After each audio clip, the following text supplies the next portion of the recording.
Kansas City is preparing for the NFL draft right now, and it is in full swing. That's what we're going to be talking about today on Locked On Chiefs. From the land of the free and the home of the Chiefs, this is the Locked On Chiefs podcast.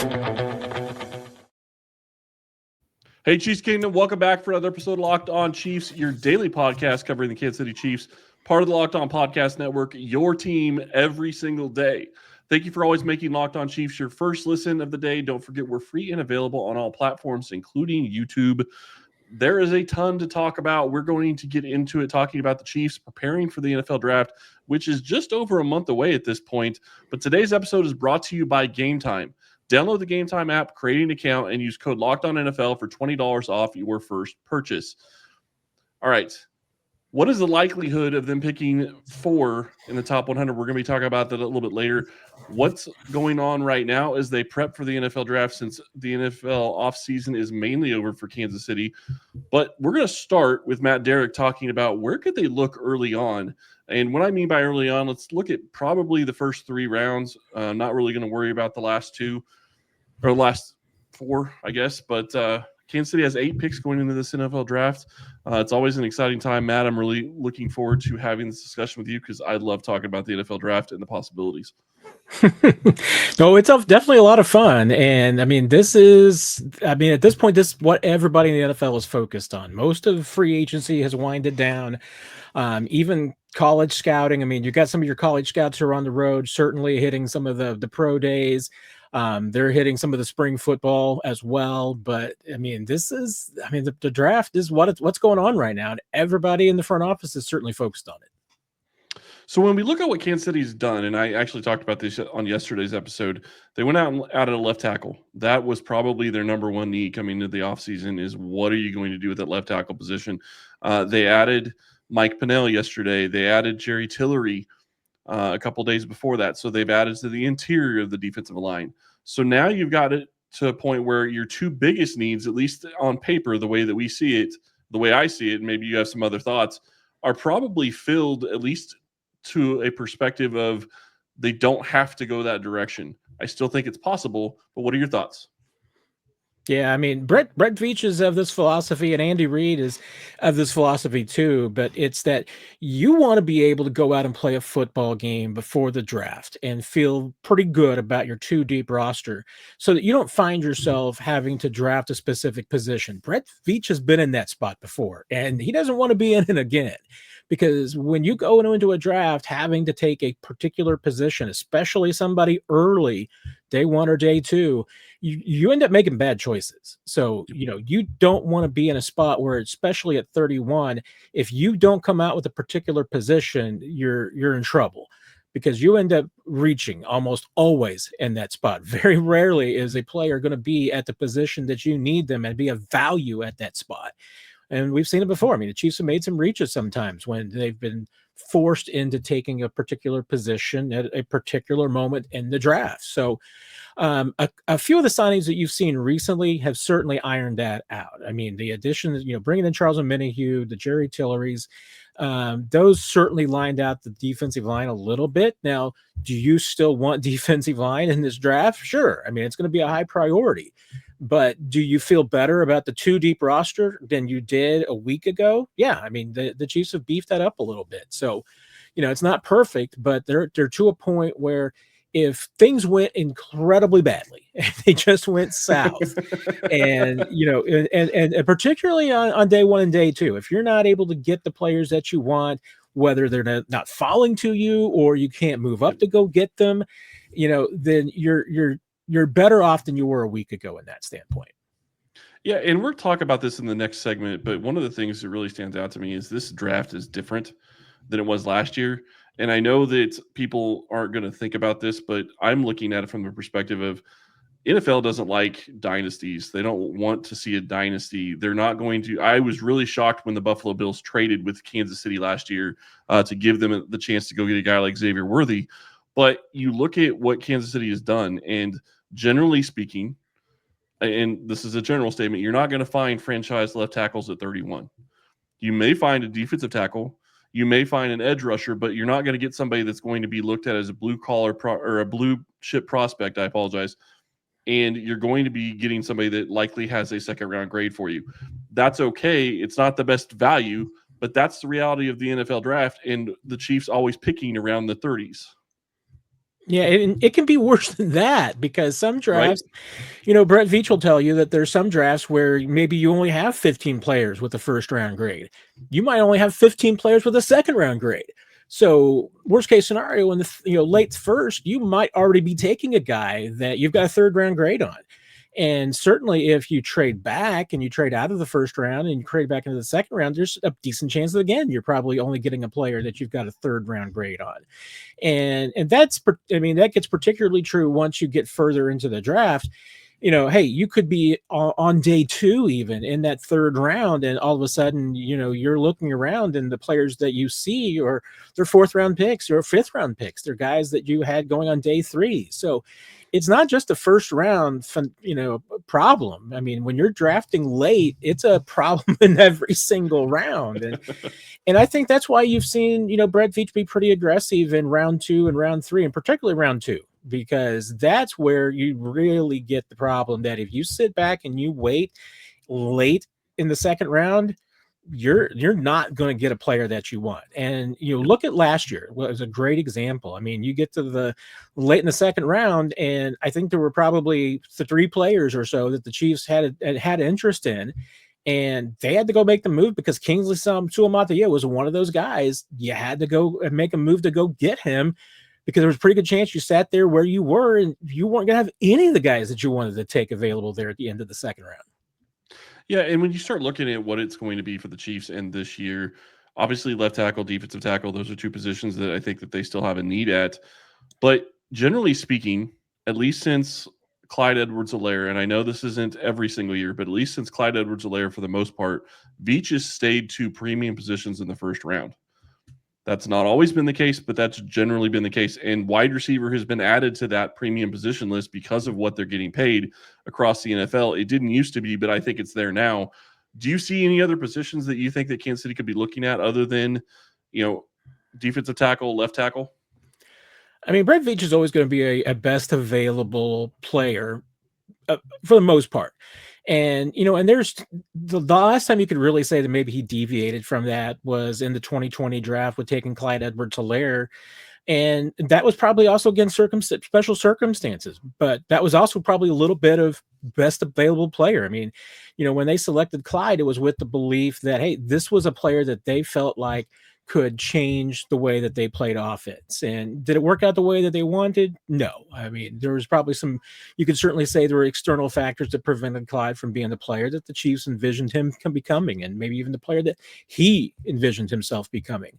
But, could the Chiefs go completely off the board and take a less premium position like an offensive guard or a running back or a tight end or a linebacker late in the first?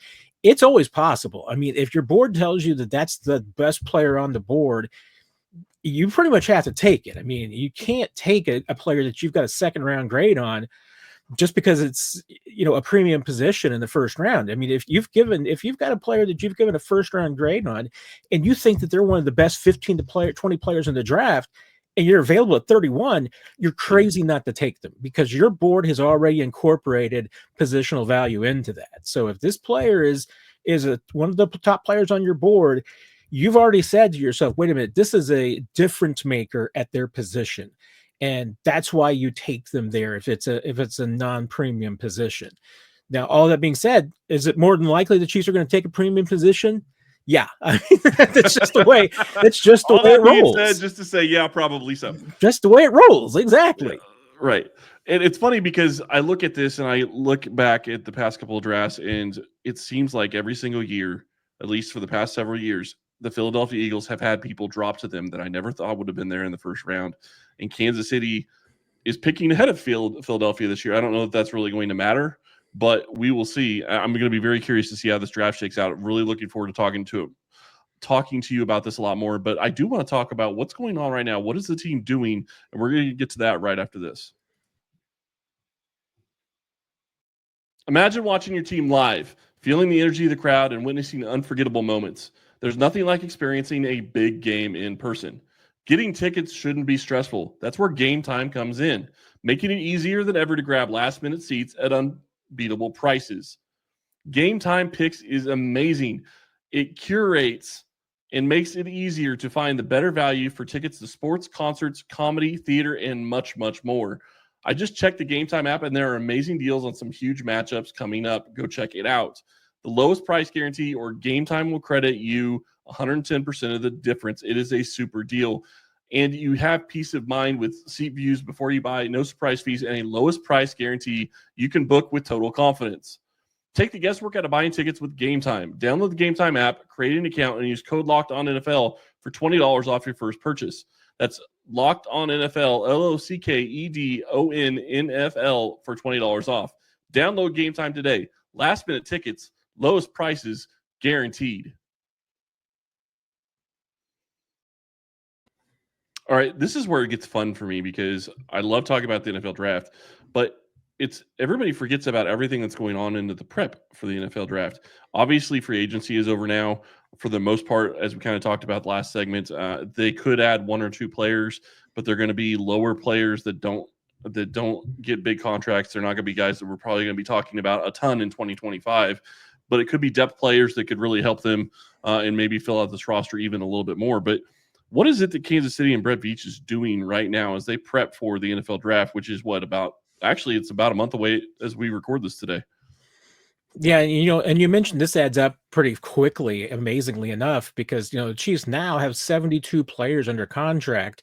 That's probably more than they want to have going into draft weekend, because they typically sign obviously an undrafted free agent class after that, and between your 8 draft picks, they'll probably sign more than 10 undrafted players. So there's a chance that there's a few names already on this list that are under contract that might not be around even once the draft weekend is over with, because the Chiefs might have to make room for some of their undrafted guys that they like.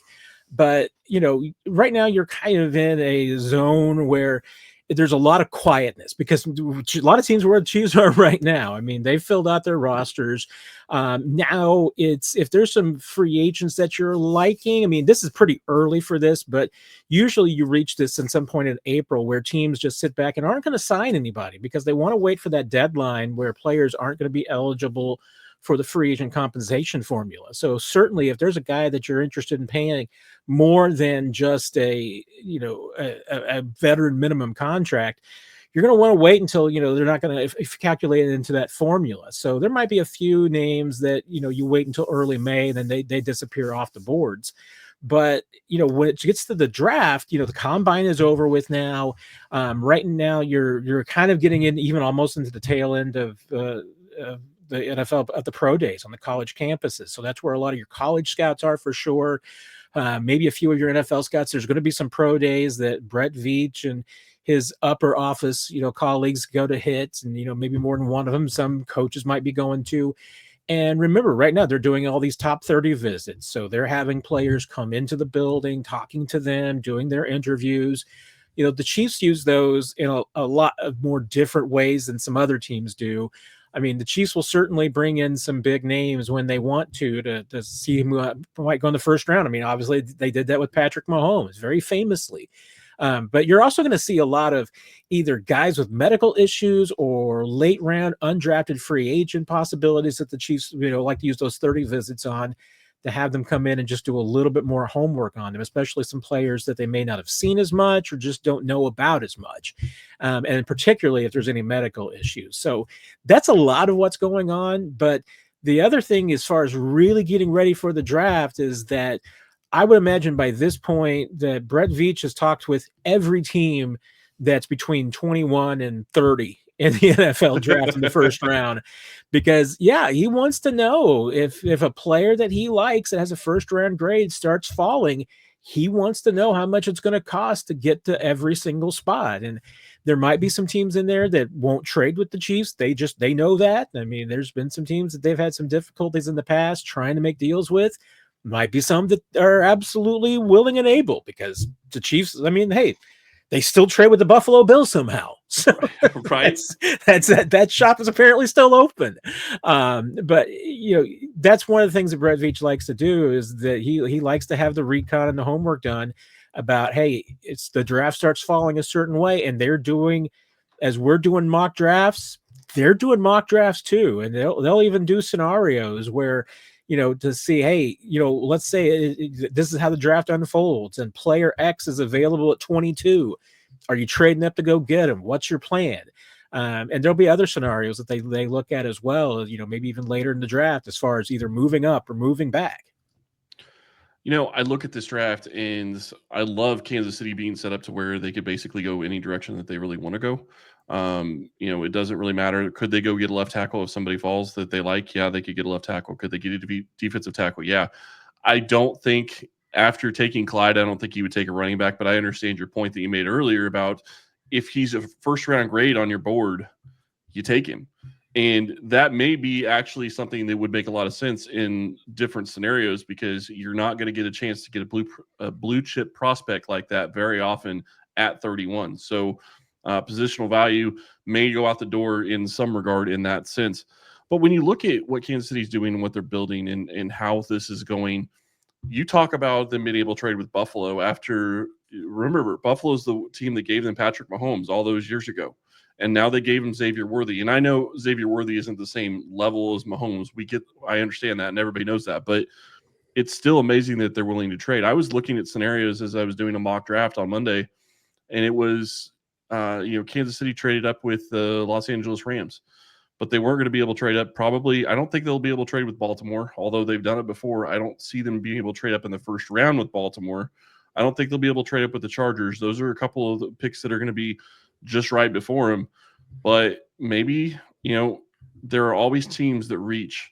And if you have 15 guys on your board, maybe they are dropping down to 17, 18, 19, and you're sitting there going, okay, now maybe I want to jump up and go get this guy because I didn't think he was going to be possibly there. I have to throw a name at you, and we didn't talk about this before, but I have to throw a name at you because I know you are a Mizzou guy. What are you doing if Kansas City is sitting there at 25, 26, and Burden is still on the board? I mean, I might bring Armand Membu into that conversation too. I mean, there's a couple of guys that I bet a lot of NFL teams have on their top 15, top 20 players as far as first round grades go. So yeah, I mean, if one of those guys starts dropping into the mid 20s, hey, and if you're the Chiefs and you've got a first round grade on them, I mean, you got to start thinking about it. I mean, there are players like Membu might be the different version because, he's been a right tackle in college. So do you want to trade up for a guy that probably will project as a right tackle in the NFL that you really don't know if he can play left tackle in the NFL, even as athletic as he is? I mean, that's maybe, a little bit more of a questionable move, but if you got a first round grade on Luther Burden, and I would have a first round grade on Luther Burden. Thank you. I knew you would say that. Yeah, I mean, he's available in the mid 20s. I'd go get him regardless because, like you mentioned, I mean, if you're the Chiefs, do you envision yourself, plunking down and paying $30 million when it comes time to Rashee Rice or Xavier Worthy? You've got a little bit more evaluation time maybe with Xavier Worthy because the first round pick and you got that 5th-year option, but You're halfway through Rashee Rice already. So, you got to start making that decision. And if you're not going to be plunking down $30 million for the future of Rashee Rice, you've got to start preparing for a future without Rashee Rice. Yep. You have to look at you have to look past 2025 and look at 2027 really when you start talking about the NFL draft in the first round, especially because you are trying to help yourself this year, but you also have to know that you have to prepare yourself for the future and prepare yourself for 26, 27, 28. I mean, you're going to have a lot of guys that are going to be off contract in the coming years. Plus, obviously, Travis Kelce, this could be his last year. So you talked about tight end earlier. That could be another direction that they potentially go if there's somebody there that they love. There's a lot of different ways that the Chiefs can go in this first round, and I'm really looking forward to talking about this because we're going to talk about the likelihood of them picking 4 times in the top 100 right after this.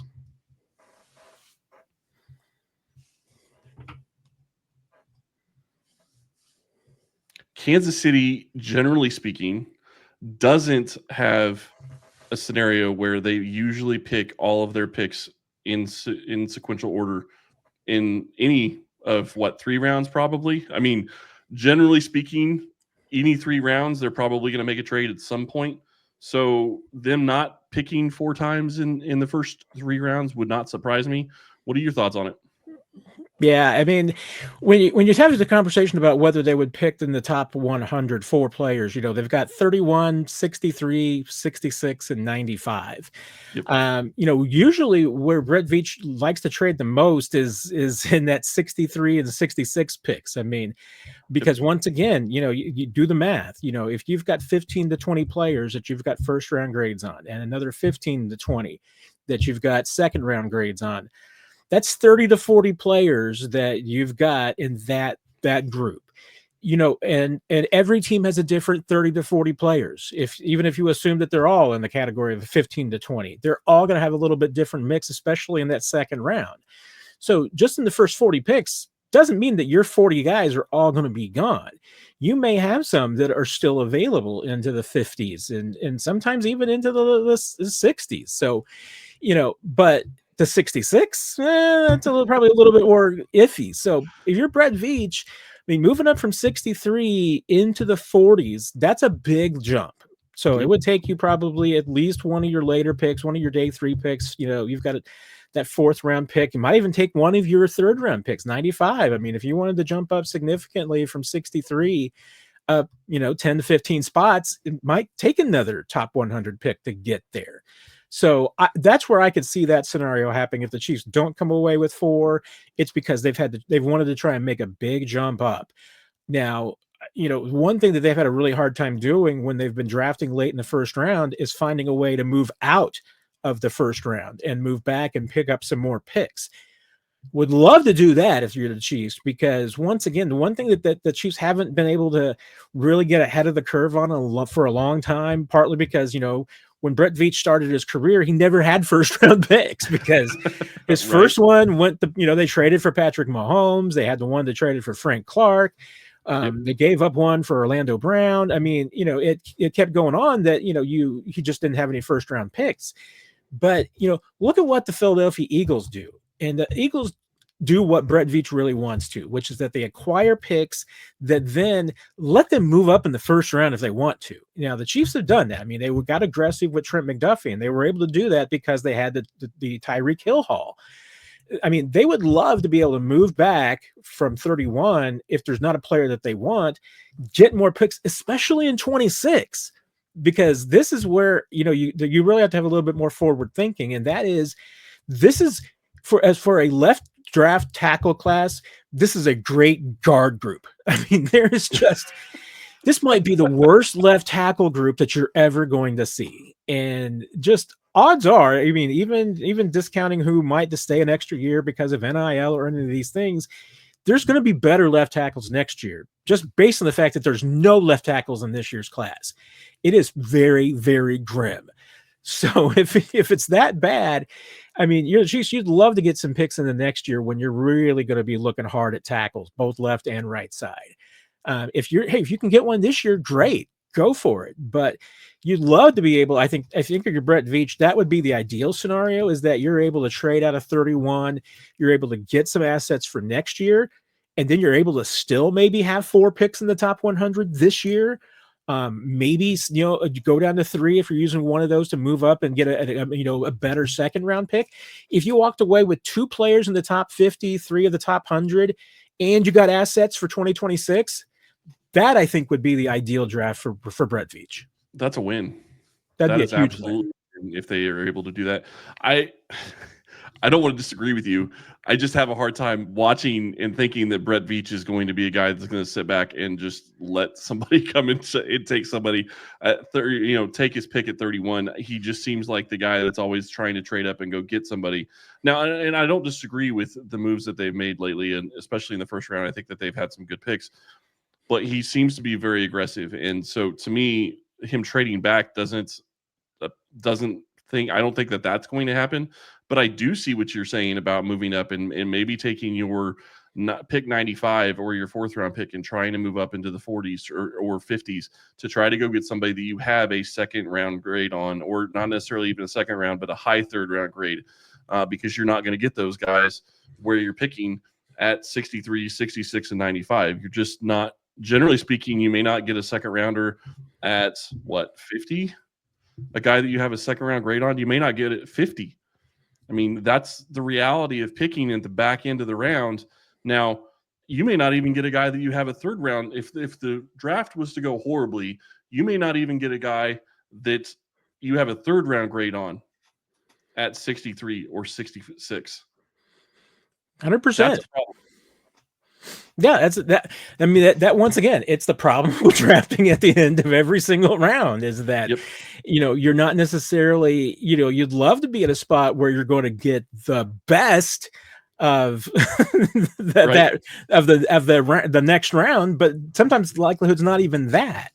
So, and we really haven't seen Brett Veech have an opportunity to move back in the first round. I mean, I think the two places where he would have liked to run and try to trade back, I think in 2020, I think he would have liked to have traded back and maybe still tried to pick up Clyde Edwards-Helaire, kind of like what John Dorsey was able to do with trading back and still getting Chris Jones in 2016. But there just wasn't anybody that wanted to trade up and take that pick from them. So they were kind of stuck there and ended up taking Clyde, which is, I think, the guy they would have taken anyway. And in 2023, I think that they still would have taken Felix Anudike-Uzomah early in the second round if they were able to trade back. But Clark Hunt might not have let let Brett Veech make that trade out of the first round in 2023 for obvious reasons. So I think circumstances have worked against Brett a little bit there. But that's why I think that, when it comes down to it, more often than not, there's not a player that you've got a first round grade on. Last year, they had a first round grade on Xavier Worthy, and they went up and they got him. So Trent McDuffie, first round grade, they went up and got him. If there's a player that they want, Brett Veech is going to go get him. The question is, can you find a team that's got a player that they want at 31 and is willing to pay for them? When the Chiefs have been sellers in that regard, they just haven't been able to find buyers. Yeah, and that's going to be very hard, especially picking at 31, unless there's a QB sitting there that somebody wants that fifth-year option on, or another premium position, which can also play into that as well, maybe a corner or another wide receiver. I agree with you, though. That makes it very hard to trade back in the first round because the biggest benefit is you get a fifth-year option. So, it'll be a big question as to can they get that done. When it's all said and done, if you were to bet right now, what is your percentage that you would give that they actually pick 4 times in the top 100? I think it's actually, it could be pretty high just because I think that if the Chiefs are going to be active, I think it would be with those second round picks. And I don't necessarily think that they would have to jump up big time to have to use that number 95 pick to move up from either 63 or 66. I think you're going to try to hold on to that pick because they need as many good players as they can get. And if you can get 4 of the top 100 in one draft, you'd like to be able to do that. So, and they've got those, day 3 assets. Most of them, granted, are in the 7th round. And you really, I mean, if you're Brett Veech, you don't really want to pull from the future too much. So the only thing I could really see them doing is packaging a second and either that 3rd or that 4th to move up in the second round to get a player that they want. And that would be the one scenario where it would take them out of the 4 out of the top 100. But I think there's a pretty good chance that they'll still have that pick 95. That's going to be it for us today. Matt, thank you so much. Really looking forward to talking more about the NFL draft in the coming weeks and talking to you again next week. When you look at this NFL draft, it is always so much fun getting ready for 2025, getting ready for the NFL season, and it doesn't seem like it ever ends, does it? It never ends. No. I mean, and teams are moving draft picks, and Brett Veech knows moving draft picks all year long. So it seems like when you're trying to keep track of what picks the Chiefs have, we never know what picks the Chiefs have because Brett Veech is trading them all the time. That's absolutely correct. Thank you all for listening today. That's going to be it for us today, and we will talk to you tomorrow.